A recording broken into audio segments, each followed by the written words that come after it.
À Los Angeles, c'est la nouvelle photo à la mode. Installez-vous devant ce mur à selfie, inclinez légèrement la tête et empruntez un regard noir. Ça y est, vous venez d'imiter le désormais célèbre mugshot de Donald Trump. De quoi apporter un peu de légèreté à une situation qui l'est peut-être moins. J'aurais aimé qu'il reste en prison. Je n'arrive pas à croire qu'il est payé pour sortir, mais bien sûr qu'il l'a fait. J'espère qu'il n'aura plus l'opportunité de devenir président. C'est le bordel en Amérique et c'est de sa faute. C'est gênant pour lui.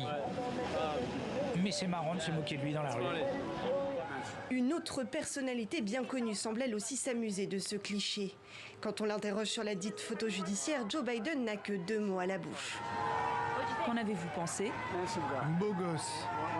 Objet de moquerie pour certains, le portrait de Donald Trump est en réalité un coup de maître marketing. En 48 heures seulement, il a déjà fait le tour du monde. Et à l'approche d'une présidentielle, ce n'est pas négligeable.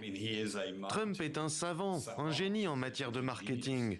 Je suis sûr qu'il avait anticipé ce moment. Ce n'est pas comme s'il avait été surpris par le fait qu'il allait être pris en photo.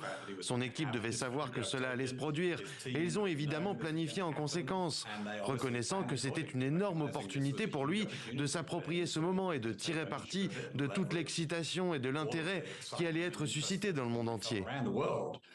Aux États-Unis, t-shirts et autres goodies à l'effigie du milliardaire fleurissent déjà dans de nombreuses boutiques.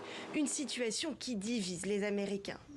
Oui, j'en porterai un. C'est comme si tout le scénario politique aux États-Unis était vraiment une comédie à ce stade. C'est drôle. Le principal intéressé a évidemment surfé sur la vague. En échange de dons sur son site de campagne, ses partisans auront aussi droit à leur t-shirt avec ce message provocateur. Ne vous rendez jamais.